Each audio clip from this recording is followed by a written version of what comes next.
Hello and welcome to UnCut Juels. I'm Kristin Juel. This is Sparkles.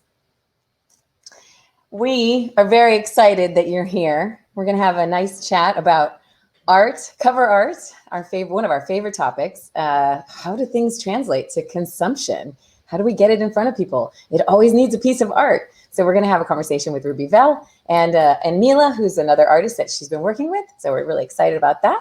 But first, I wanted to call attention to a couple things. Number one, does anybody know if we have a president? Does is anybody out there? Can somebody let me know? I'm just curious. Do we have a leader? Is that are we, it's me, right? We chose me. Is that right? I think it was right in. I don't know. Could be wrong. But if we did, it's a big honor and I accept it willingly. And yeah, I'm ready. I'm ready if you guys want that. I presume you don't, but if you do, I'm here for you. Yeah, and then second of all, this week, because next week is Thanksgiving. This week, we have two releases coming up, if you wouldn't mind taking a quick look. We've got Jessica Childress with Walk With Me, the Flotilla version, remixed by Topher. So very excited to be releasing that, and that is actually going to be kicking off our run for the Princess of the Row movie, which releases on Thanksgiving next week. And her songs are in that movie. In fact, she wrote several of them for that movie and the trailer. So please check it out. And if you have a chance, we would love it if you would pre-order or pre-save or whatever you need to do for the movie. But there's lots of information you can find on Juel Concepts and UnCut Juels and Jessica Childress's page. And if you go straight and you just put in the words Princess of the Row, there's heaps of information there. So we're really proud of this. It's won a bunch of awards at the film festivals. And so we're excited for it to finally get its release next week. So in the meantime, try and pre-save Jessica's single for us. It's called Walk With Me, Flotilla version. And hopefully you've already heard her EP, which has the original version on it. And second of all, we have another release for CJ Ray, who is our Christian faith-based rock artist out of Las Vegas, Henderson, Nevada. And he's releasing his next single called Today, and it's a banger. It's a banger. And we just finished producing his music video for it, which is just going to be absolutely gorgeous. And shout out to all the people who helped with that, including Coco and M and Jordan and Jess, and I mean, everybody was involved in that one. And we've got Nick Wendell, who you probably remember. He came on and helped talk about Death Valley too. So we've got another music video coming out shortly for that too. Maybe closer to the end of the year, possibly the beginning of the year.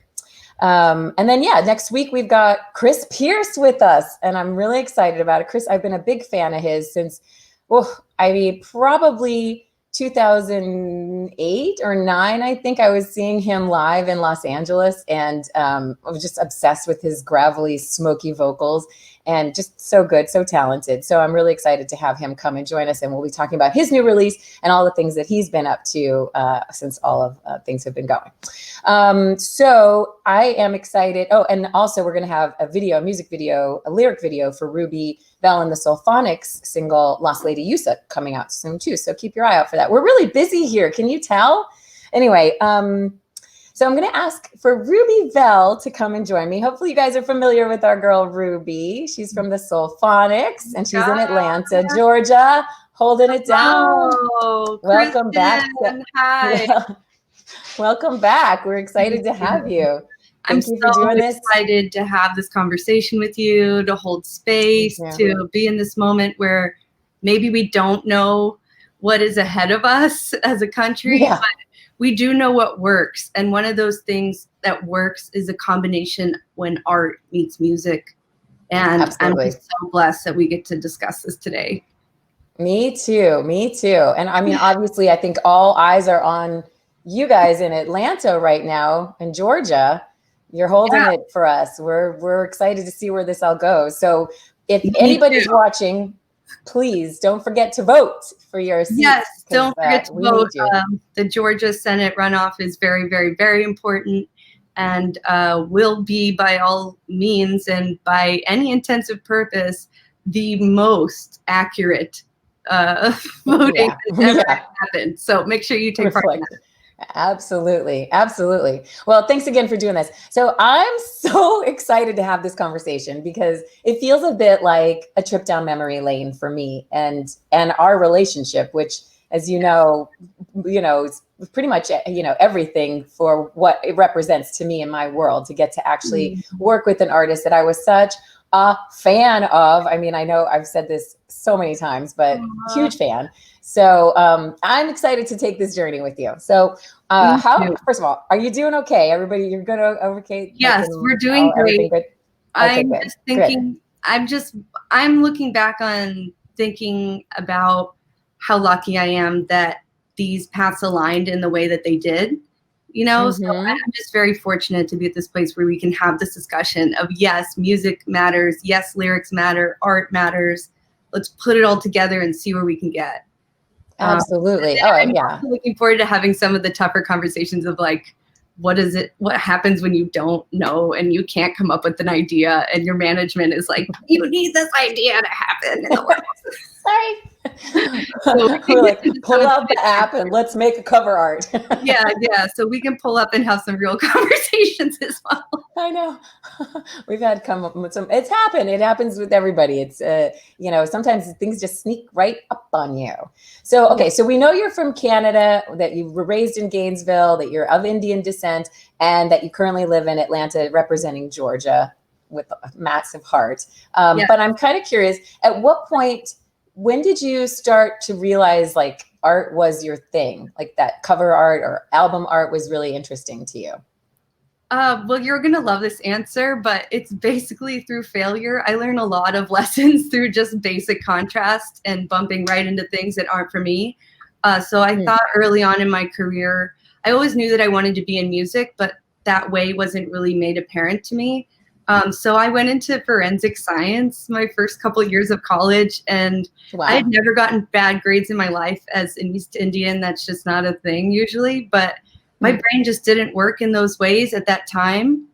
And I think in a lot of ways, it was due to some maybe ADHD tendencies that I had back then that I didn't really even know that I was dealing with. But for whatever reason, not my bag. And so I opened up the course catalog and I said, what else? I've got some time left in college. What else can I do that can support maybe my eventual move into something musical related? So in my mind, it was advertising. And so I chose to study advertising. And then that led to learning about the creative arts and commercial arts.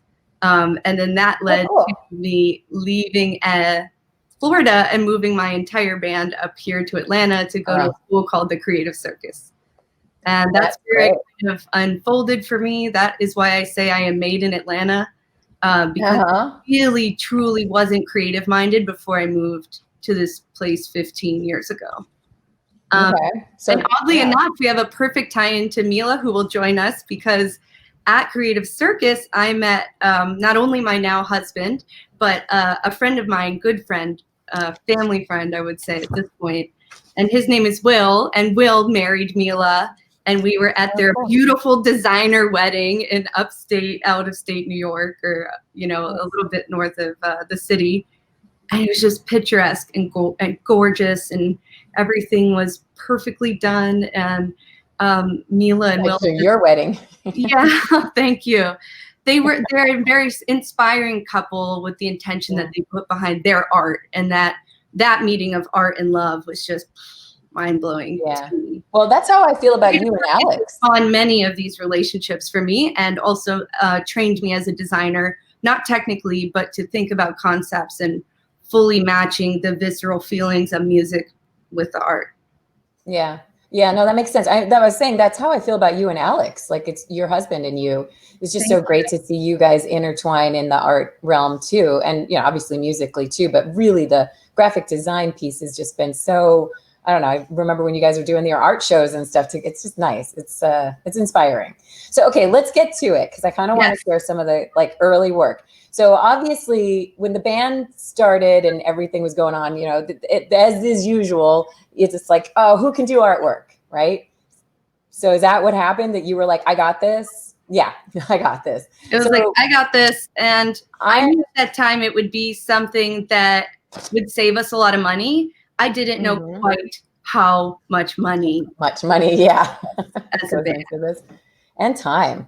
But yeah, that's your time too. But yeah, so I don't know if this is the first release that you guys did on vinyl. I think it might be. So obviously I started buying your music. I think it was either like early 2010 or 2009. I can't remember which year. I always get them confused, but I know it was like April. I went to Fat Beats and they were like, got to check out this girl from Atlanta. And I was like, cool. And I bought it. And this is the thing I bought. So this was the 7-inch. Is this the first one?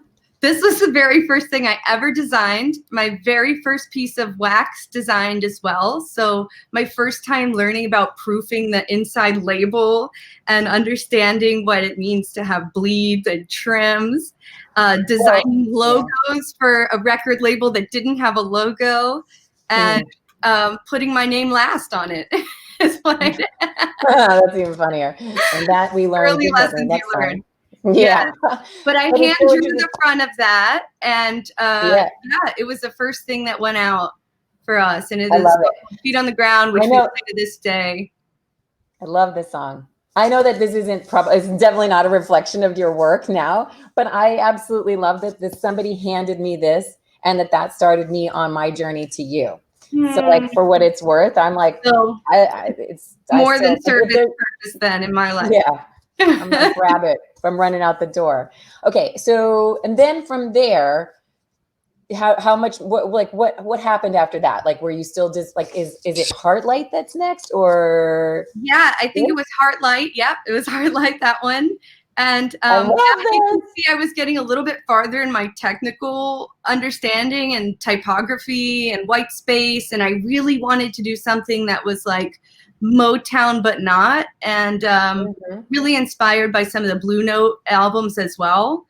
Even though this is a totally different color palette, it's still very much like even Norman Rockwell and like those kind of like nostalgic, eclectic type of art.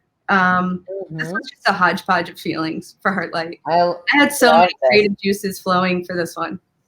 Those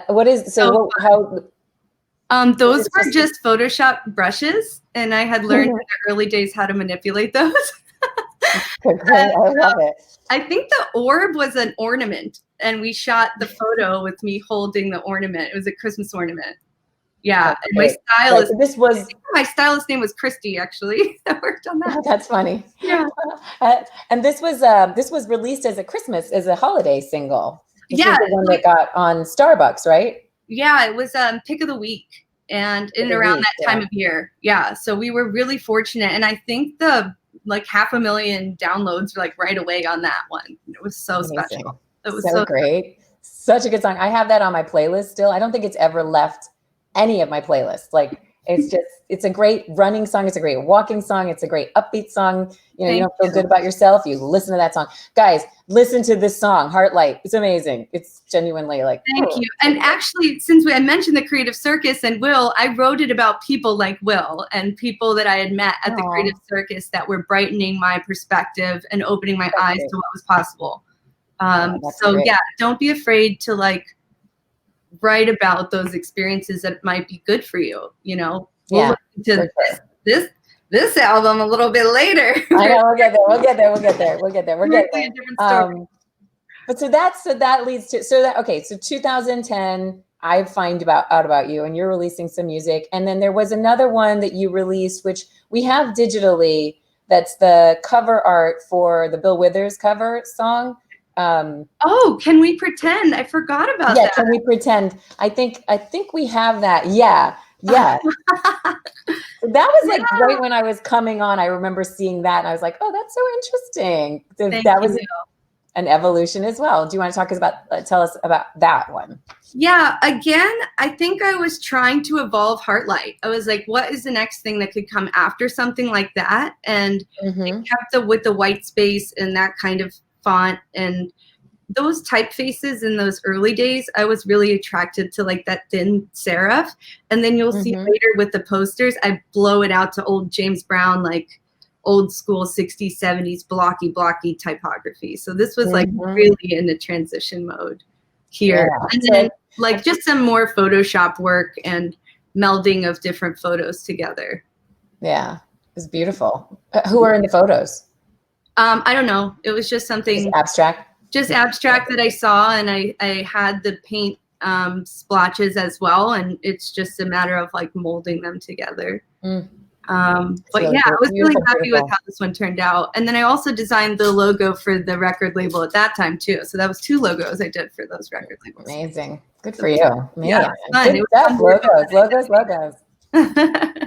So, okay, now walk us through how we got to.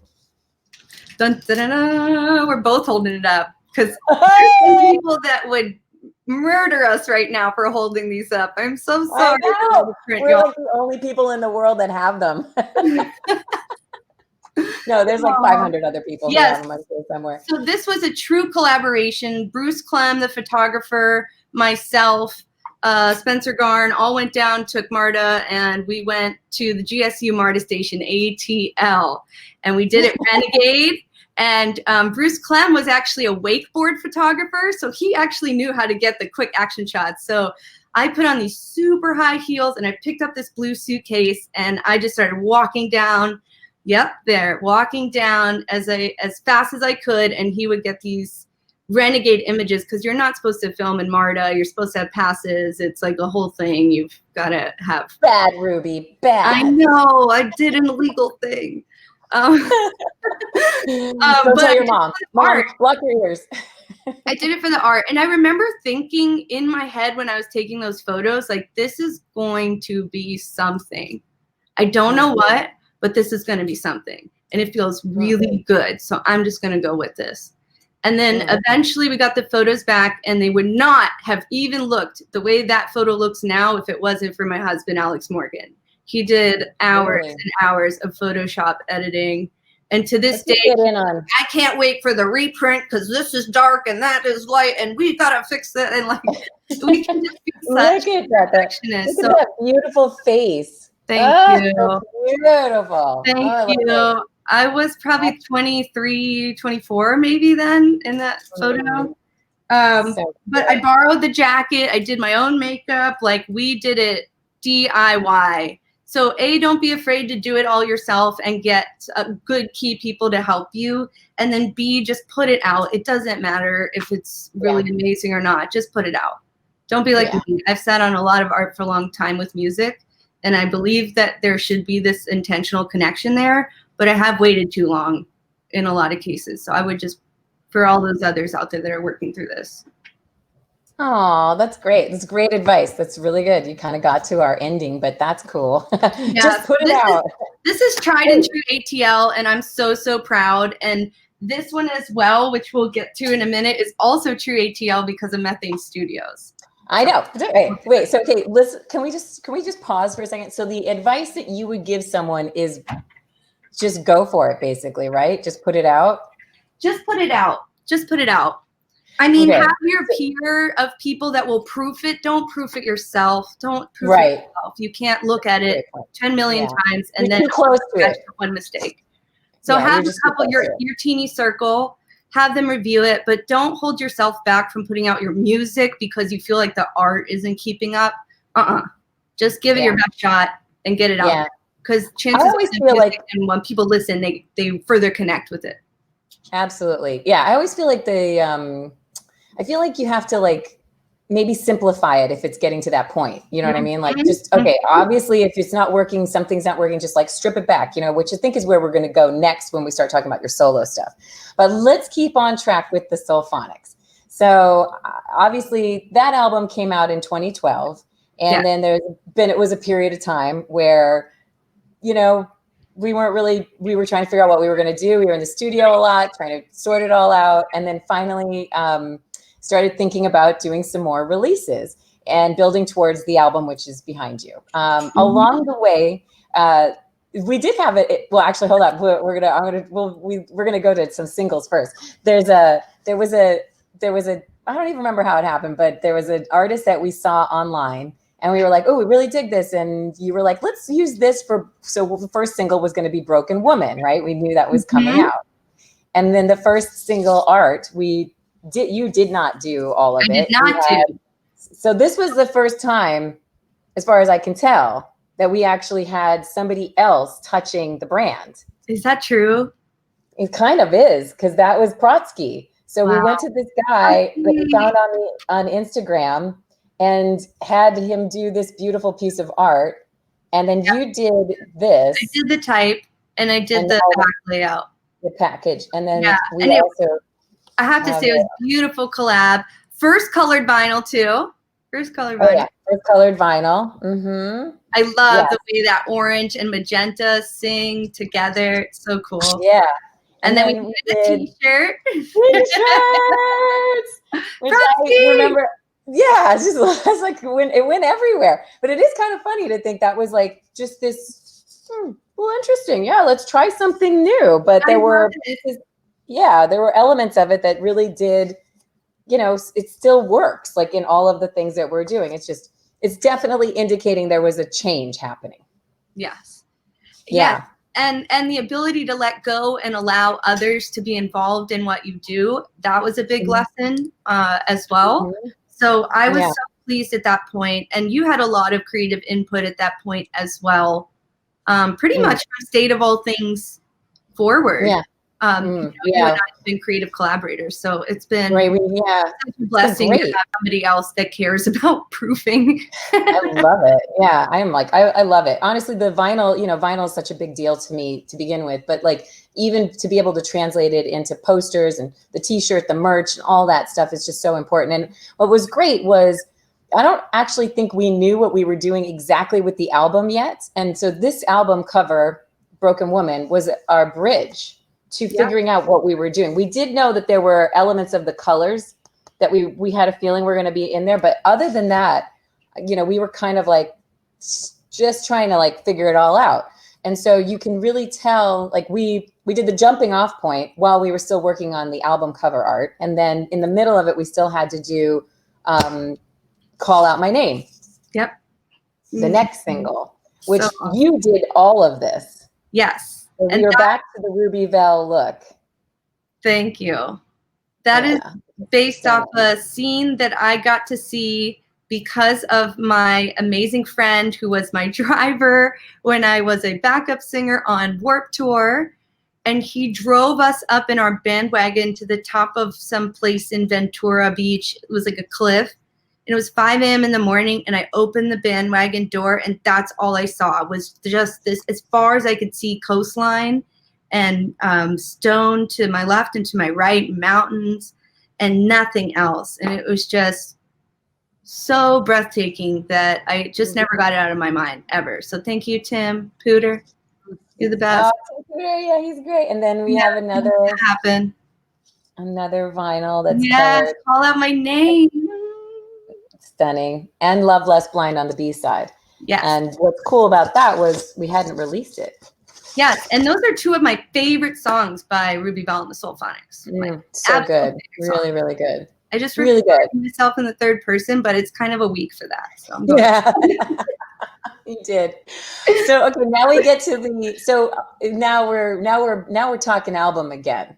And that was a big deal. That was a very big deal. So tell us the story about that. Well, I knew back when I was at the circus and I was a suffering designer, I really was not getting my legs under me as far as design knowledge or the basics or anything, but I'd come from very different worlds before that. So I went to the circus, and one of my teachers, professors of illustration, I was in his class all year, and I said to him, and he obviously knew about the band because I was putting the band back together at those days. And I said, one day you're going to design an album cover for my band. And he was like, no, I won't. I was like, oh, crap. And then a decade passed and definitely happened. And Methane Studios, he was, working as a professor and also owning Methane Studios. And put this together for us. And if anybody knows anything about Methane, they do posters for some of the best artists in the world. And it's such an honor that they would take the time to do this collaboration with us. And it was a true collaboration. They came up with sketches. We went back and forth on about 16 different ideas. And we netted here. And they just put so much into it based off of what was in the songs and the imagery. And it was this perfect melding. So I I think the first thing I should have said when we got on this call is just listen to the damn music. Right. Listen to the damn music, let it seep in, sleep on it, shower on it, you know, and then take your best stab at the sketches.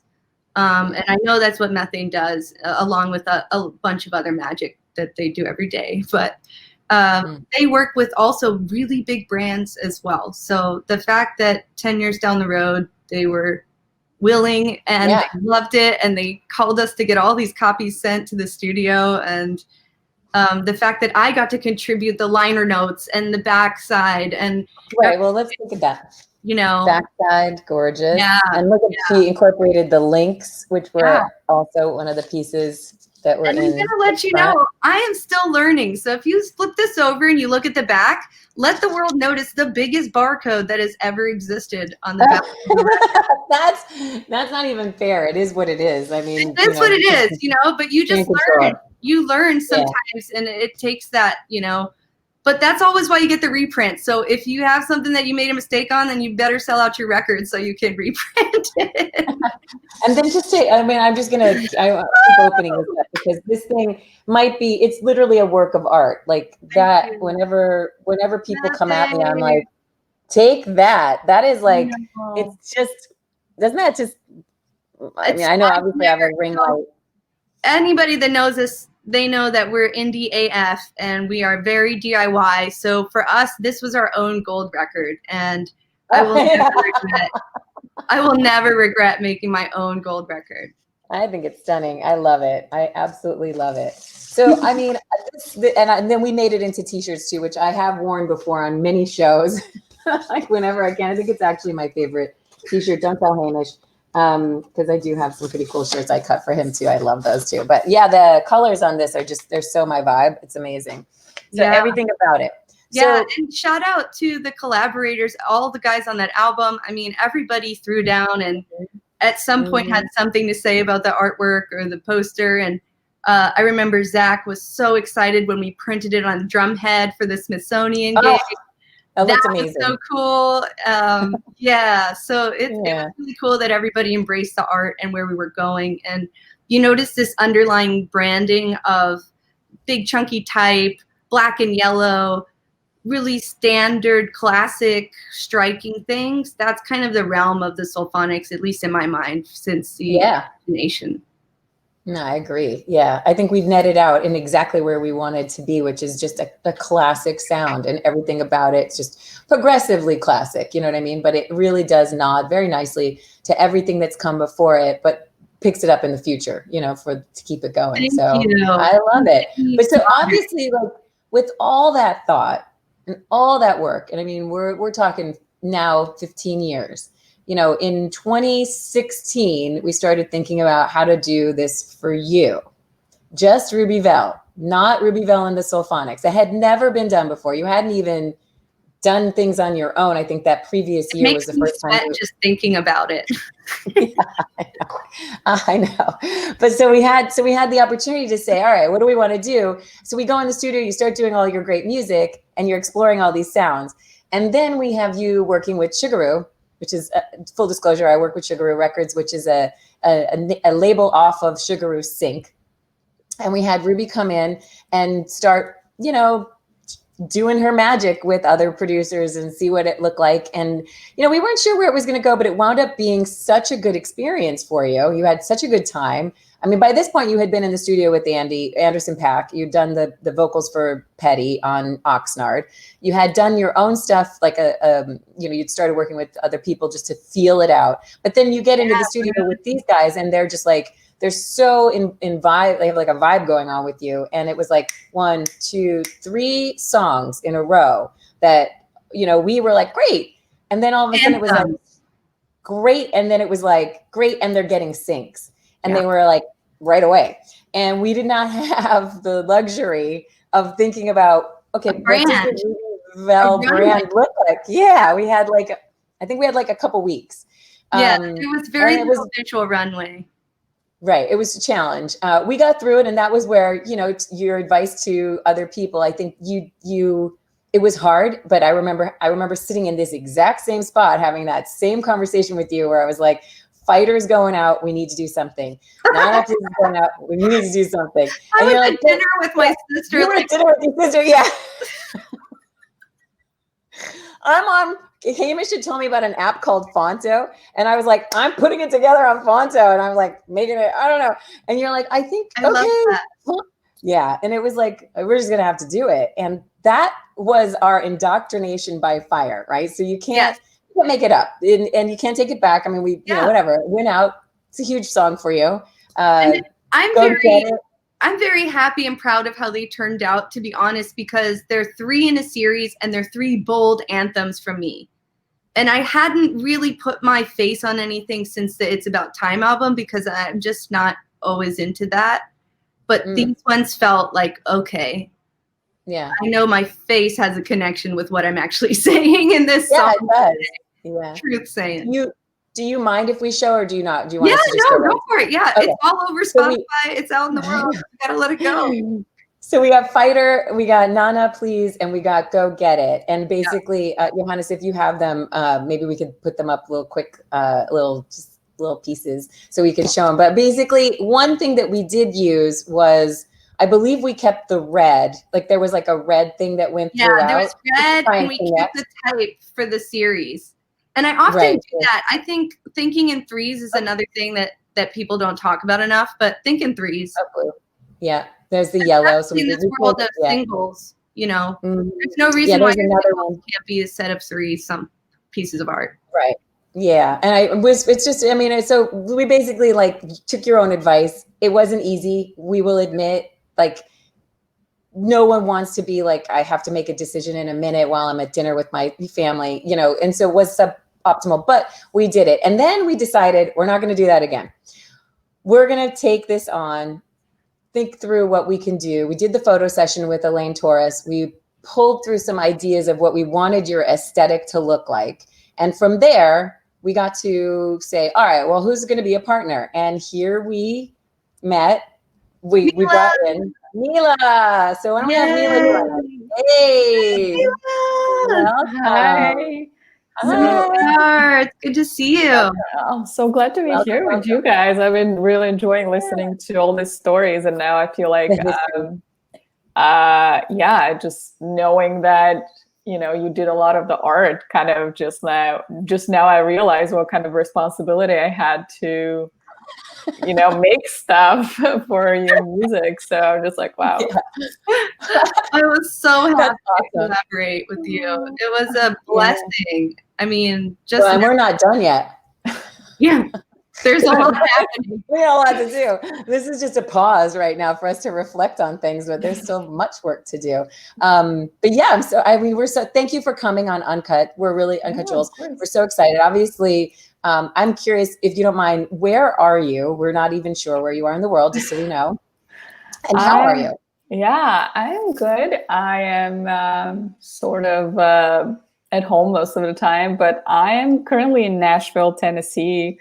Up until we moved here in May, but I was based in New York for about 15 years before that. So kind of a big change in the middle of all this craziness happening. So 2020, we're saying it's 2020. That's what it is. I know. I'm really happy for all of the Northerners who are transplanting down south because they are good voting citizens. We try. And also, I love that you're closer to me. Yeah, very, very true. We are just a drive away, which is. Do you enjoy Nashville so far? Are you? I know it's hard to probably see it at the moment, but. Yeah, it's been kind of a tough time to move in here, but I'm excited about all the music and really looking forward to kind of immersing myself into that next year. But so far, we haven't really been able to enjoy that in the way that we feel safe. So, but you know, there's time. Yeah, there will be. So I'd love to have this a little quick round robin between you guys about what was the first album that you remember, album cover you remember? Oh gosh. Well, you know, it's kind of weird because, you know, back in the day, I am from Bulgaria, so I spent most of my kind of teenage years there, and it's kind of funny because we, you know, all the music we got was just sort of like, you know, people taking and kind of making copies and then printing out copies of the covers and kind of DIYing things because they just wasn't accessible and I couldn't even buy it. Right. You know, God forbid you even have like records, actual records. Mostly it was like CDs. And so it was just kind of a weird time. I guess what I kind of remember a lot of some of the Metallica album covers. Not that I was listening to that so much, but for some reason they just kind of stuck with me and like just as like beautiful pieces, and some of them like kind of really serious. But I don't know, for some reason these are some of the things that I remember, just given that we weren't exposed to as much, I feel like, as maybe people in, you know, Western Europe or here even had. So it's a little limited. Metallica. Interesting. Very interesting. What about you, Ruby? What's your first album cover that you remember? The first album cover, I think that it's kind of hard because I encountered a lot of them at the same time. So I can't really remember, but it might be a tie between, is it Dangerous, Michael Jackson, with the carnival scene? It's like a roller coaster, and there's like, it's like almost a collage. That's pretty, that's like later in his career. It was really intense. And then the other one I remember is George Benson's Greatest Hits. And it was because they managed to write his name in like, looked like dishwashing liquid or soap. And I thought that was so cool. So even back then, Mila, I was jazzed on the type design and didn't even know. Yeah. I mean, I was definitely kind of, you know, I think even when we first talked about the project and I was like, oh my God, I don't know, like, how am I even going to do this? Like, I thought it would be sort of a design with your face, and maybe I was doing just a little part to kind of go with it, which I was like, okay, cool, I can definitely do that. But then you're like, no, my face won't be on it. And I was like, oh my God, so I'm doing the whole thing. So it was definitely like, I have to say, like a challenge. Yeah, it's definitely, it was an incorporation. So okay, let's go into that. Kristin? What's the first album? I would say probably the one that, I mean, it's, you know, it's so whatever, it is what it is, but I think the one that I was obsessed with was Barbara Streisand's Wet album, which I still have. And it's weird because she had a dog on the cover. It's like a poodle. No, sorry. Wet was the one she was in the pool. That was the one. Not a pool. She was in, like, her hair was all wet. It was Songbird.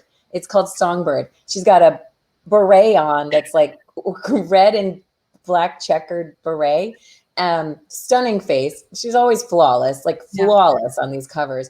And then she had her little dog, a little poodle, like a white poodle, which I'm pretty sure might be some of the ones that she's been cloning. I'm not sure, but I was obsessed with this cover art because I just loved her. I loved her so much. It was like, as a, you know, just when you're a woman looking at another woman, I was a young, obviously probably 7, or it was before Grease, because Grease was my first album. So it must've been my mom's album.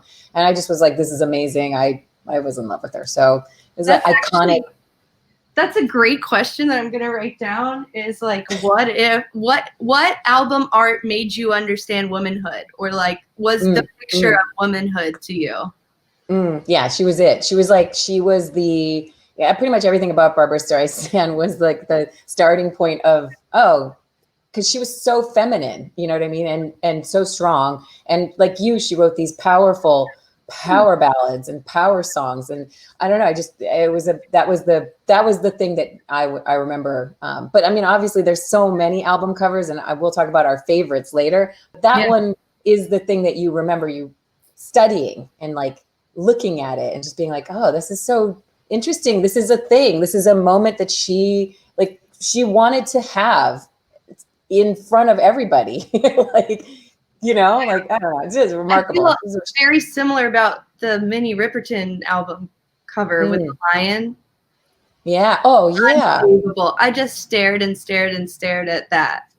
picture. So many. And you did you? I mean, I think it's funny. This is a bit of a tangent, but I do feel like one of the things that generations don't get, although they're starting to appreciate it now, is the tactile experience of holding cover art and holding the liner art and reading the liner notes and like learning who did these things that you love so much. Mm-hmm. And, you know, they were my friends. I used to take pictures of like Rod Stewart albums, David Bowie albums, and my guitar and all this stuff because photograph class, you know, like photography class, I was like, fuck, I'll take my whatever. Now like, what would you take a picture? Like, I don't know. They were my friends. Like these albums were genuinely my friends. So I am glad that people are starting to buy vinyl again, because I do feel like there's nothing better than the ownership of music and that experience that you can have. So so I know, Mila, we're doing digital, but I loved that vinyl that you did. I was like, yeah, let's work our way to that. That's I know. We got a lot of votes for that, Mila. So all of you out there, the vinyl for Straight Out the Mud does not exist. It only came out digitally. So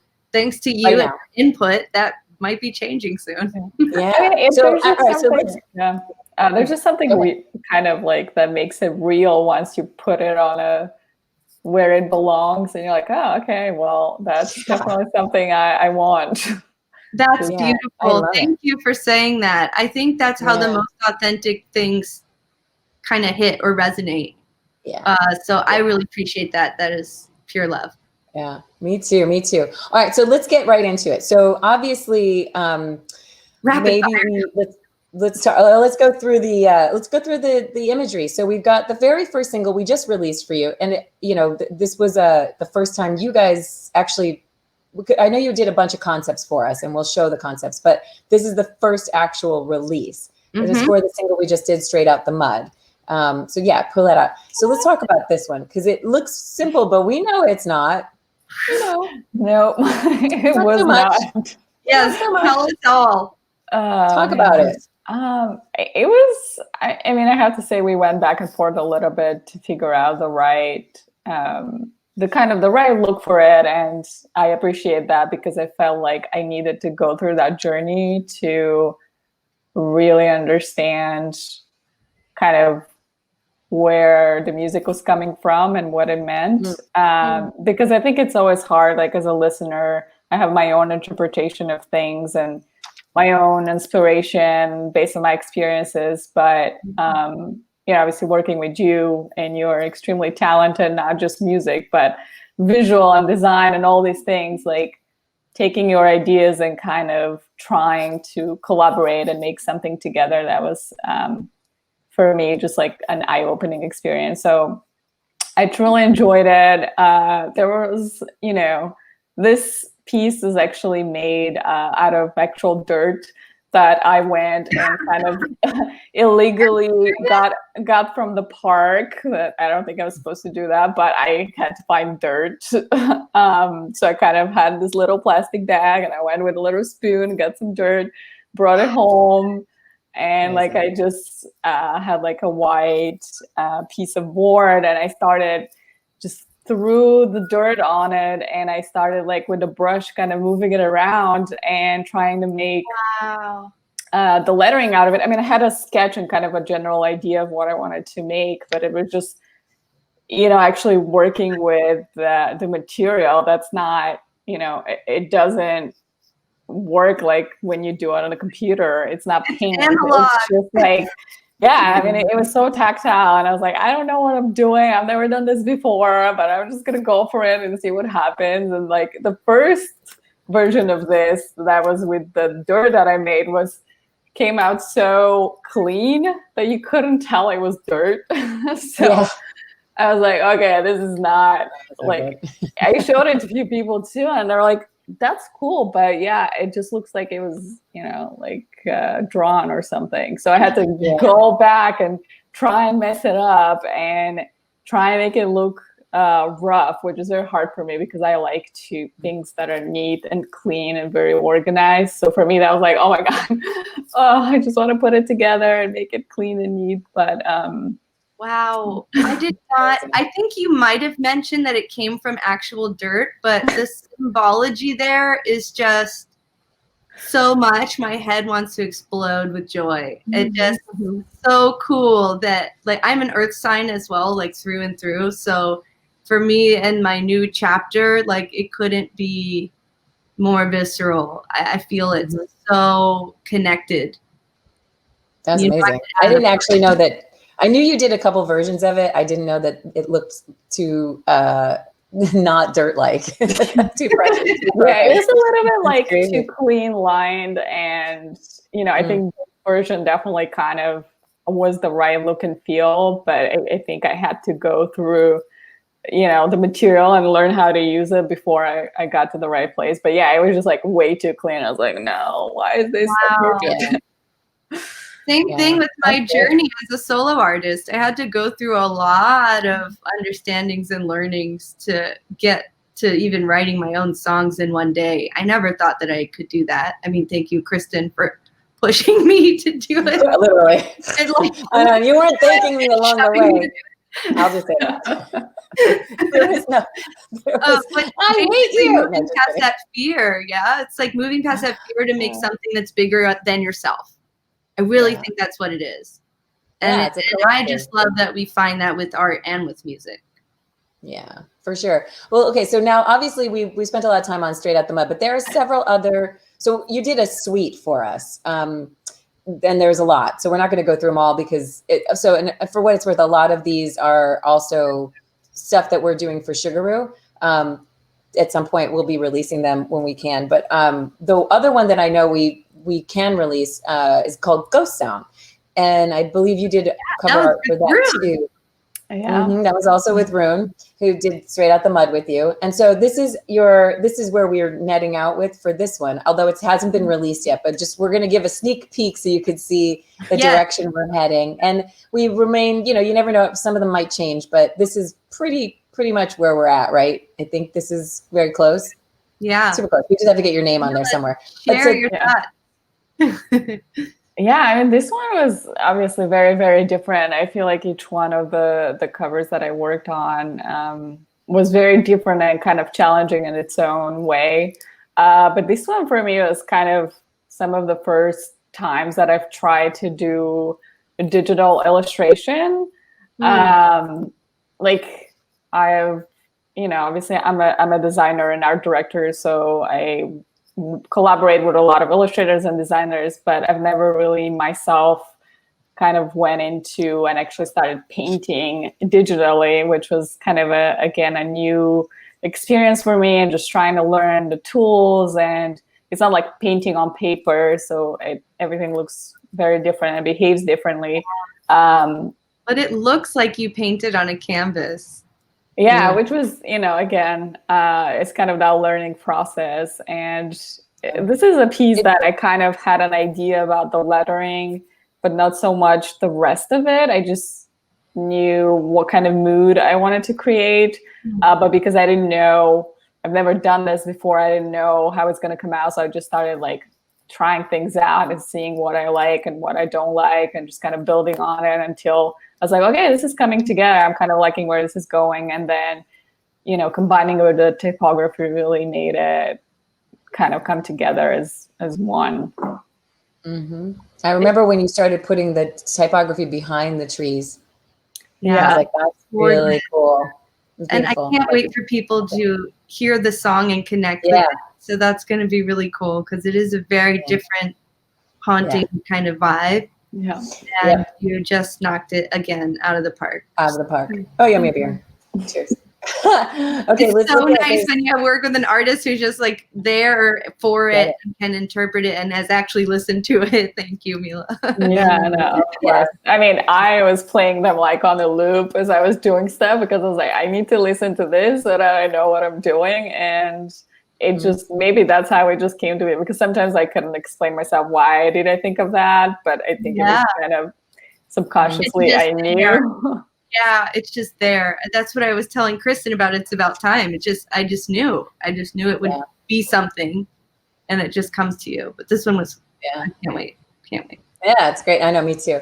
And then, so we've got two more, Stand Up and You Must Be a Fan. Yeah, Stand Up. Yeah. So this song is crazy. I love this song. So this is going to be a Sugaroo release. And yeah, we're so excited. And it looks, I mean, talk about how you handled this one. This was... Yeah, well, this the background is actually a photo from the streets of Brooklyn. I was going around with my camera and kind of trying to get some textures and interesting Ruby things Velle in that I could Brooklyn. see. I was like, I know we can use stock photography, but why? Like, I wanted it to be like just real, something that I've made and that's not out there. And so I took a lot of like different textures, different things. So there was a lot of kind of, again, trying and see what was the right kind of texture that will go with the lettering. And obviously this is a very powerful song. So it needed, like, typographically wise, it needed something that really stands out, but also kind of is, you know, there's like this juxtaposition between the hand stand and the up that was like very, you know, sans serif, very uniform, very strong, but there was that tension that I really liked. So yeah, to me, this has so much to the song being about feminine power coming to the forefront, and you can just see that without even hearing the song and what you've done. So powerful. And it makes me inspired to create the video for this song too. I've had all these notions and ideas brewing in my head for this one. It's exciting. Okay, that's exciting. Good. Yeah, and it's such a great song. This one's going to be like another anthem. Just so good. Okay, and then the last one, You Must Be a Fan. Now, Ruby, this is a funny story about how you get that even the song got written, but we'll table that for when it comes out. I know the story. But this yeah, great. It's a good one. Yeah, talk to us about how this came about, the inspiration. Yeah, I think that was also another one where we kind of went back and forth a little bit. And I know you had some very kind of particular feeling that you wanted to convey. And I think that's when I was, you know, typography is very powerful if you know how to use it. But, you know, there was a lot of just changing one letter, make it look slightly different, and how that changed the whole look and feel of the piece. So there was a lot of me kind of going back and forth of like, well, you know, the letter M doesn't look as strong as some of the others. I want them to feel like almost someone, you know, created a very gestural piece, but like did it really quickly and kind of was, you know, almost made with like a brush, and then there was a splash everywhere. And so sometimes, again, I ran into the thing where I was trying to make things like look too perfect and like, you know, look like someone did it slowly. So I had to like kind of challenge myself and be like, I need to just like get those gestural strokes first, and then I can refine. And I know we kind of went back and forth a little bit, but I remember you specifically wanted it on kind of this tile background, which again, for some reason, just makes me think of, I don't know, New York for some reason. I don't know. Totally. Yeah. Also Pink Floyd, The Wall. Awesome. Like, this is great. So yeah, so this, I mean, this just shows you how like the variety. You know, obviously you're going with the sound, and the imagery piece kind of like starts to come out from the sound, really. So that's your process, is like listening to the single or the song or the album or whatever, and then translating it through this and like making it powerful. Absolutely. I mean, I listened to each song, I don't know how many times, but again, also having these conversations with Ruby, and she's, you know, obviously created the music. So having that point of view as well was extremely helpful. But at the same time, she gave me a lot of freedom, which, you know, sometimes that can be scary for an artist, but I appreciate it. And one of my best clients, I guess, so far. Oh, thank you. That's always such a joy to hear both ways. Absolute ditto. It was such a joy to collaborate with you, and I just can't wait for more. You know, I know there's a lot more to come. Yeah. Amazing. We do have some songs. I've been sitting on some songs for sure. Oh yeah. Upcoming stuff for the song projects too. Oh yeah, so we've got Just Blink at some point too. We got to get out. We'll work on that one next. Okay, so before I let you guys go, because it's almost at the hour mark, which I can't believe, it just feels like it flew by. There's two questions. So one Ruby's already sort of touched on, which is like advice for younger people coming in, or anybody coming in who wants. Forget about younger people. Anybody who wants to be a graphic artist, doesn't matter how old you're, how young you are, how old you are. Anybody can do whatever. it. Anybody can do it. Do you have any advice for people who are trying to get into this and wanting to know more? To specifically designing how to designing cover art and stuff like that. Yeah.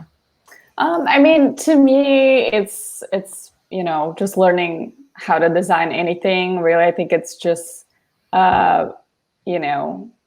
you still have to come up with a concept. You have to know the craft. I think absolutely it helps if you're into music and understanding that and knowing the music. But I also think it's kind of a problem that you need to solve. And I think for designers, nowadays especially, I almost, feel like you don't necessarily need the education to be able to create art that you love.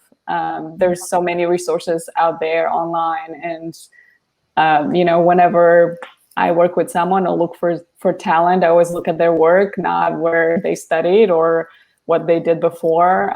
It doesn't really matter because, if you have, put in the work and you make the work, then that should speak for itself. And yeah. Good. So just keep working through it. Keep making it evolving. Yeah, it's great. Just keep making stuff. Yeah. Okay. So now we're gonna. So since Ruby, since you answered it already, is that cool if we ask the last question? Yeah. Go for it. And then I was thinking, maybe since we're running late, then I'll just share all the posters that I designed over the years as we roll out. Wouldn't that be for sure? Yeah. And you're a little blurry, so I'm not sure if the internet is slow on your end. Just keep that in mind as you're showing things. I don't know, Mila, if you can tell, but it looks a little blurry to me. Yeah, so it's a little blurry to me too. It might be hard to see it. But I would love to know if you guys wouldn't mind sharing. Usually we ask what's the one song you wish you'd written, but in the spirit of cover art, I was thinking maybe we could talk about what inspires you for cover art. What's like an artist that you feel is doing an incredible job? It could be an artist, it could be an album, a single, whatever you think is great. Sure. I mean, I kind of had to think about this quite a bit because, again, growing up not surrounded by cover art was, obviously something that I missed on. But I really enjoyed, and that's more like their branding, but the Rolling Stones logo that made it onto a lot of their album covers. I just feel like this is such an iconic design that, has a lot of controversy into creating it. But the fact that it was also made by a student, it's just like a great story behind it. And also it was a student? I didn't know that. Yeah, UnCut Juels and covers the truth. Yeah, I don't know. I never knew that either, Mila. That's so cool. One is good, yeah. Oh, wow. That's great. So you're saying the tongue was done by a student? Yeah, it was a student, I guess in his last year or something, and they that's crazy. For some reason they were looking for a student to create some poster or something, and somehow it ended up being this very iconic mark. And obviously there's a lot of controversy about who made it, but from what I was reading about it, it seemed like it was this guy. And it's just like, I don't know, it's such a very simple graphical piece that, people keep referencing back to it today. And, it has that pop art feel, which lately I've been on that, wave of things for some reason. So I don't know, I just felt like it had a good story and it was very simple yet somehow powerful. So that's a really good one. Really good choice. And I'm sure our artist Hamish Anderson is probably excited to share. He knows, I'm sure, everything about Rolling Stones. So I'll have to find out about that and get more information. Answer my question. What about you, Ruby? Mine would be Pressure is on. Jimi Hendrix, Axis Bold as Love. Ah, I know it's here somewhere. Like it was as what they call a Canadian-born confused Daisy. When I encountered that album, I understood that my culture had a lot more to teach me. And so I started really digging in to understand what was I really looking at in that album cover. And it's the many faces of Vishnu, I believe. Wow, that's such. I wish I had. I'm sure I have it here somewhere. But it's truly amazing and captivated me from the first time I saw it. And the color in the back and everything and how it all tied in together in the 60s kind of color palette. I think I rocked every project at the circus with the 60s color palette and something to do with Jimi Hendrix because that's where I was at the time. That's amazing. Yeah, that album cover, you can see it literally in your mind's eye. You shut your eyes and you're like, once you see it, you never unsee it. Yeah. You know, and that's also how Alex Gray, the artist that does Tools albums, I have to put that out there. That's probably some of the best artwork ever put to music ever. I don't even know that. That's great. I'll have to look them up. That's great. Okay, I just went to look for the Axis Bold as Love, and look what I found. Oh, not even joking. I had him like, fierce. How crazy is that? That's so crazy. Fierce. That's so weird. Anyway, but that wasn't the one I was planning on sharing. I was like looking for Jimi Hendrix. Yeah, his artwork was like, it just it was the epitome of the time too. You know, like everything about it just was like stamp. You will remember this forever. This will be indelible in our society. Yeah, it's great. Yeah. That's really cool. Hey. All right, I'm gonna answer because I never get to, but this is like I'm not an artist, so I can say it. But I'm gonna say about something that everybody has an opinion on.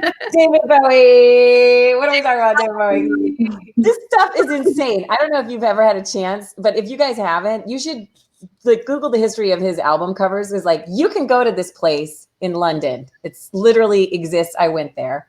It's amazing. This album cover art. You talk about the Rolling Stones. They used the same guy, only David Bowie somehow got, I think, either before him or after him. So, like, I think the Rolling Stones and David Bowie were, like, a little irritated with each other because of it. Oh. That was kind of funny. Yeah. But this thing rivaled Barbra Streisand for the amount of time I stared at it when I was a little girl. Like, that's literally, right. This album it's like androgyny, the most beautiful face I've ever seen. And then Twiggy was a supermodel at the time. And this, I mean, I don't even know, like, it's his handwriting on the back. Like, it's amazing. Bowie albums have, like the Rolling Stones and like Jimi Hendrix, they just tell so many stories, which is why we love them so much. And they're still selling copies today. And they are. I know. It's amazing. Listen, you guys, thank you so much for joining us on this. I really appreciate it. And Ruby, you know, we should do a post about all your posters at some point, the posters are also an extension of all of this. So, I mean, yeah, maybe I'll just post one a day on social. Such a good idea. It's just nostalgic too, especially since we can't go to the shows now. Why not torture us more? Yeah, memory lane. But we couldn't thank you enough, Mila. You are amazing. Yes, thanks for having me. We get a chance to enjoy Nashville. And Kristin, I love you so much. Thanks for holding me in LA. Absolutely, you guys. Thank you so much. Everybody who's watching, thank you for staying tuned. We really appreciate you. If you liked it, hopefully give it a little love. Please, please, please listen to music. Grab the vinyl. We're about to do 4th record store day this year. Next week on Friday, Black Friday, they're also doing another record store day. 4th one? I didn't even know. Yeah, I just found out too. I was like, what? But we were going to do some cool Black Friday and Cyber Monday things. So please, please, please check all of our artist stuff. We'll be sending out a newsletter. If you aren't on our newsletter and you want to be, please go to juelconcepts.com and sign up because we're going to be sharing all of the stuff. Yeah. So, and again, stocking stuffers. Christmas is like right around the corner and nothing is better than the gift of music. Literally nothing. Yeah. So, and the music adjacent. Okay, we love you guys. Thank you so much for joining us on UnCut Juels. We'll see you next week with Chris Pierce. Thank you, thank you, thank you.